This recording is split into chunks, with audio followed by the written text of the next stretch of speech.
یہ آیت اللہ مرشی نجفی کا نماز کے قنوت کا ڈیلی کا وظیفہ تھا، اور میرے ساتھ وہ سلوک فرما جس کا تو اہل ہے، وہ سلوک نہ فرما جس کا میں اہل ہوں، کہ شجرہ مبارکہ کا مرکز ہے بی بی فاطمہ۔ بسم اللہ الرحمن الرحیم۔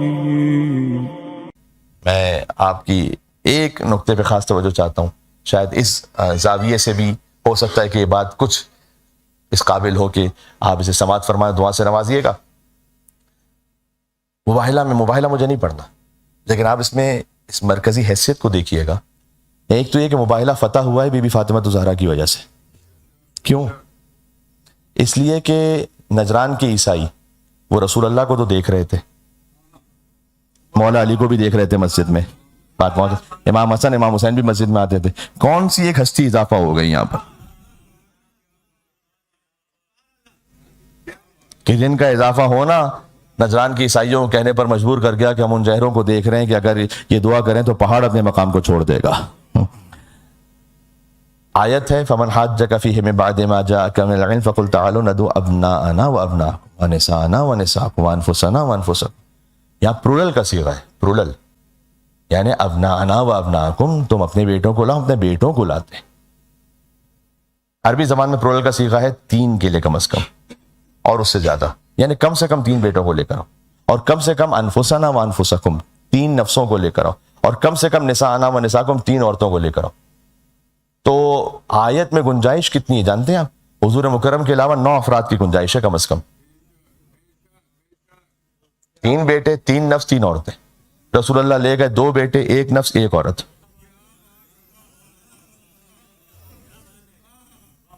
ذرا غور فرمائیے گا۔ پھر مجھے مولانا اظہر حسن ظہری صاحب یاد آ گئے، فرماتے ہیں کہ ابناءنا وابناءکم، تو اپنے بیٹوں کو لاؤ، اپنے بیٹوں کو لاتے ہیں۔ تو حضور مکرم کے بیٹوں میں اب کوئی اور بیٹا تو تھا نہیں، اب لوگوں کو یہ ایکسپیکٹیشن تھی کہ ہم امت میں ہیں تو رسول کے بیٹے بن کر ہم جائیں گے۔ اب اسے وہ خاص اپنے انداز میں بیان کرتے تھے کہ کیسے سوٹڈ بوٹڈ لوگ صبح کو پہنچے، مثلاً زبان حال وہ پڑھ رہے کہ ہم بھی مباہلہ کے لیے تیار ہیں جانے کے لیے۔ تو حضور مکرم نے، یہاں عربی بھی ہے یہاں اردو بھی ہے، یہ آپ کی سماعتوں کے حوالے، حضور مکرم نے حسن و حسین علیہ السلام کو دیکھا اور فرمایا یہ ہیں میرے ابنا آنا اور تم اب نہ آنا۔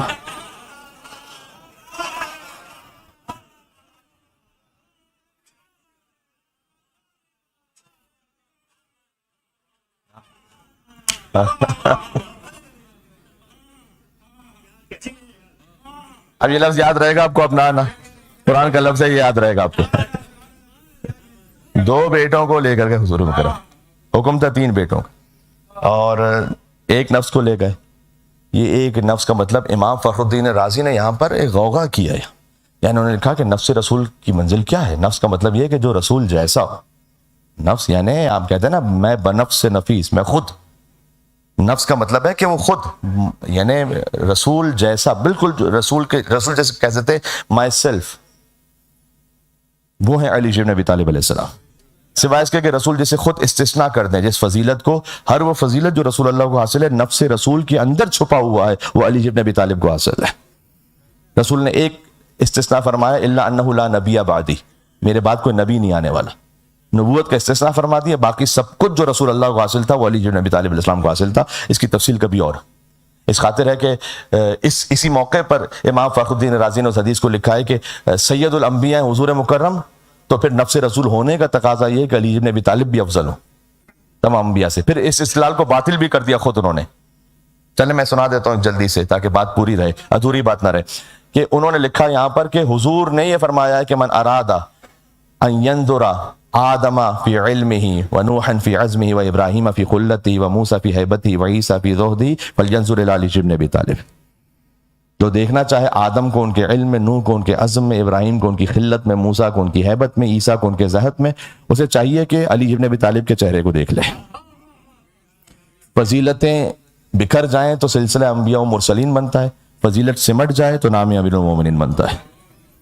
تو انہوں نے کہا کہ جب یہ ساری فضیلتیں ایک ساتھ مولا علی میں جمع ہو گئی، مولا علی میں کہہ رہا ہوں، تو اس کا مطلب اس حدیث سے بھی سمجھ میں آتا ہے اور آیت کا بھی تقاضا یہ کہ علی بن ابی طالب افضل ہو تمام انبیاء سے۔ لیکن اس کے بعد انہوں نے ایک بات لکھی آگے، لکھا کہ ہم اس لیے اس بات کو قبول نہیں کر سکتے کہ یہ اجماع کے خلاف ہے کہ کوئی غیر نبی کسی نبی سے افضل ہو. آپ کو معمولاً میڈیا پہ یہی آرگومنٹ ملے گا. کیا اجماع ہے مسلمانوں کا یا اجماع ہے علماء کا یا اہل سلف کا کہ کوئی غیر نبی کسی نبی سے افضل نہیں ہو سکتا.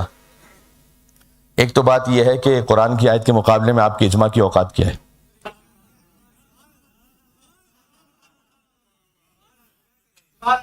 ساری امت جمع ہو جائے اگر قرآن کی آیت ہے تو پھر. دوسرا یہ کہ اگر یہی اجماع بخاری شریف کی حدیث سے باطل ہو جائے تو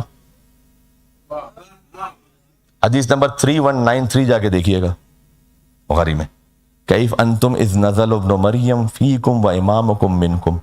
تمہاری کیا کیفیت ہوگی کہ جب عیسیٰ ابن مریم نازل ہوں گے اور وہ امامت نہیں کروائیں گے نماز کی. ہائے ہائے ہائے. امامکم منکم, امام تم میں سے ہوں گے. یہاں نام نہیں لکھا امام بخاری نے, آدھی حدیث, ادھوری حدیث لکھی ہے, پوری حدیث نہیں لکھی. جبکہ شروحات بخاری میں فتح الباری فی شرح صحیح بخاری, اس میں نام بھی لکھا ہوا ہے وہ الامام المہدی, امام مہدی ہوں گے. مجھے نام سے اس پر غرض ہی نہیں ہے. حضور نے فرمایا کہ عیسیٰ علیہ السلام جب نازل ہوں گے تو وہ امامت نہیں کروائیں گے, امام اس امت میں سے ہوں گے.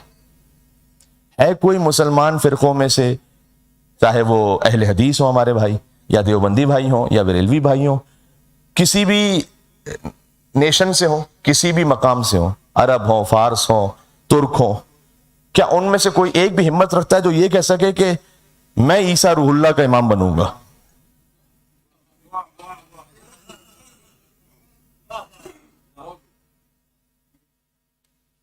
پتہ ہے کیوں نہیں کہہ سکتے؟ میرے بزرگ یہ کہہ رہے ہیں کہ کوئی نہیں کہہ سکتا. پتہ ہے کیوں نہیں کہہ سکتا کوئی؟ آئے ہائے ہائے, ایک ہی فقرہ ہے بس کافی. اس لیے کہ عیسیٰ کا امام بننے کے لیے کم از کم مردے کو زندہ کرنے آنا چاہیے.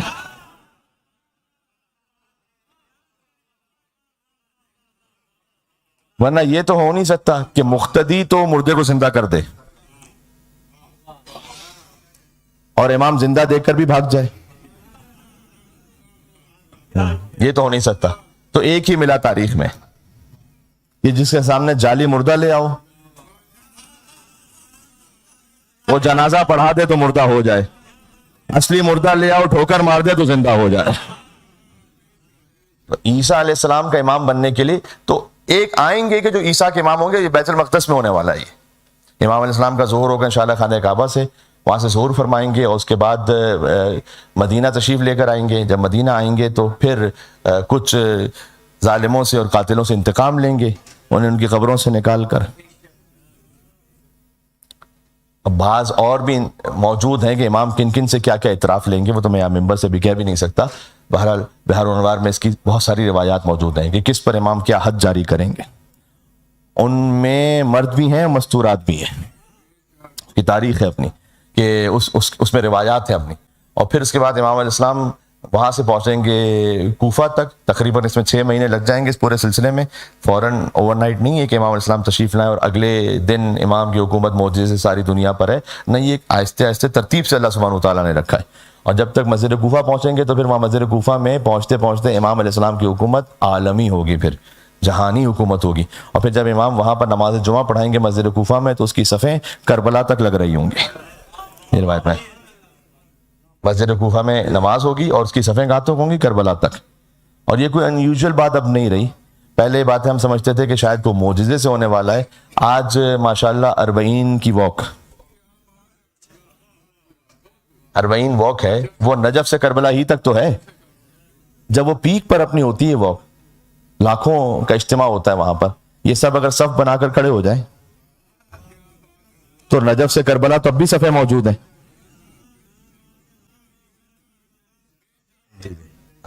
ایک امام حجت کا انتظار ہے کہ جب وہ تشریف لائیں گے تو امام علیہ السلام وہاں نماز کی امامت فرمائیں گے اور اس کی صفیں ہوں گی کربلا تک. اس کے بعد بیت المقدس تشریف لے جائیں گے. مسجد کوفہ وہ مقام ہوگا جہاں سے ساری حکومت امام علیہ السلام کی گورن ہوگی. مسجد سہلہ وہ مقام ہوگا جہاں امام علیہ السلام کی رہائش ہوگی. پھر جائیں گے بیت المقدس، وہاں پر جا کے جب نماز پڑھائیں گے، اب یہ ایک اللہ سبحانہ و تعالیٰ میں توفیق عطا کرے کہ ہم اپنی قبروں میں بھی جا چکے ہوں تو وہاں سے اللہ ہمیں زندگی عطا فرمائے اور ہم پہنچے اپنے امام وقت کی نصرت کے لیے انشاءاللہ سے، ان کے قدموں میں بیعت کرنے کے لیے پہنچے ہم انشاءاللہ سے۔ تو جب امام علیہ السلام بیت المقدس پہنچیں گے تو عیسیٰ علیہ السلام نازل ہوں گے اس وقت وہاں، اور عیسیٰ علیہ السلام نازل ہوں گے اور عیسیٰ علیہ السلام آ کر ہی فرمائیں گے، اب مریم کے بیٹے فاطمہ کے بیٹے کے پیچھے نماز پڑھیں گے، تو وہ عیسیٰ علیہ السلام یہ فرمائیں گے کہ آپ آگے بڑھیے نماز کے لیے، بلکہ امام زمان علیہ السلام فرمائیں گے کہ آپ آگے بڑھیے نماز کے لیے، تو عیسیٰ علیہ السلام یہ فرمائیں گے کہ اللہ نے آپ کو یہ حق دیا ہے اور آپ کو یہ اختیار دیا ہے کہ آپ آگے تشریف لائیں اور آپ امامت کروائیں۔ یہ امام علیہ السلام کا بھی کہنا حضرت عیسیٰ علیہ السلام کو یہ حجت تمام کرنے کے لیے ہے، تاکہ وہاں پر جو کوئی ہے، اور ظاہر ہے کہ جو کچھ وہاں ہو رہا ہوگا وہ ساری دنیا میں دیکھا جا رہا ہوگا، یہ اطمینان رکھیے گا، یہ ظہور کے لیے بھی ہے، اور یہ آج بھی ایسا ہے، آج یہاں پر جو گفتگو ہو رہی ہے جو دیکھنا چاہے ساری دنیا میں دیکھی جا رہی ہے، کوئی ایسی مشکل بات ہی نہیں رہی ہے۔ تو اس وقت جب امام علیہ السلام یہ کہیں گے عیسیٰ علیہ السلام سے کہ آپ آگے بڑھ کر امامت کروائیے، اس کی وجہ یہ ہوگی کہ دنیا یہ دیکھ لے کہ حضرت حجت تکلفاً آگے نہیں گئے کوئی، ہاں، یا بائی چانس آگے نہیں گئے کوئی۔ عیسیٰ علیہ السلام سے انہوں نے کہا، عیسیٰ علیہ السلام نے جواب دیا کہ نہیں، اللہ نے آپ کو یہ حق دیا، تو عیسیٰ علیہ السلام امام کی اقتداء میں نماز پڑھیں گے، امام زمان علیہ السلام آگے بڑھیں گے۔